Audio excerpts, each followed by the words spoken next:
আমার বিরুদ্ধে সাক্ষী দেওয়ানোর জন্য সেই major general Zia, police officer, পুলিশের আইজিপি মামুন থেকে শুরু করে জনে জনে লোকদেরকে সাজা দিচ্ছে, অত্যাচার করছে, নির্যাতন করছে আমার বিরুদ্ধে সাক্ষী দেওয়াবে।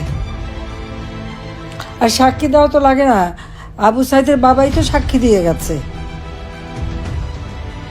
আমি তো আবু সাইদকে হত্যা করি নাই, হত্যা করিয়েছে ডক্টর মোহাম্মদ ইউনূস, তার মেটিকুলাস ডিজাইনের অংশ হিসেবে মাস্টার মাইন্ড দ্বারা। এই জন্যই তো তার বাবাকে সাক্ষী দেওয়ার জন্য যতই শিখিয়ে পড়ে আনে, সে কি বলেছে, আবু সাইদের মাথায় গুলি লেগেছে।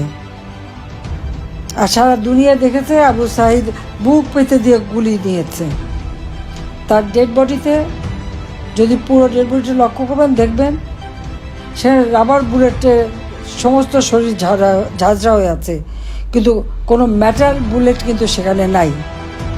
কাজে পুলিশ তো এ ধরনের অস্ত্র ব্যবহার করেনি, বরং পুলিশে তার ঢিল মেরেছে, সেই ঢিল মাথায় লেগে তার মাথা কেটেছে। কিন্তু তার বাবা সাক্ষী দিয়ে বলে দিয়েছে। তো এখন ইউনূস কী বলবে তার সাজানো নাটক মামলার?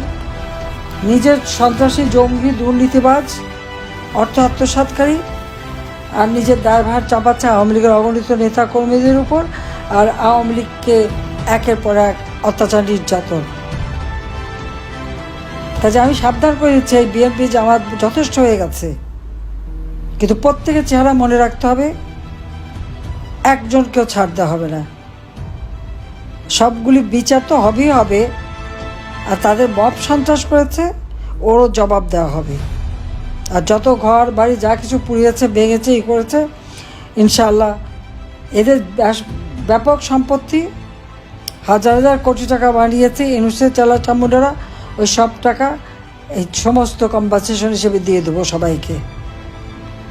আল্লাহ যেন সেই দিনটা দেয়, শুধু সেই দোয়া করেন। আমি আছি আপনাদের সাথে, দেশের মানুষের সাথে।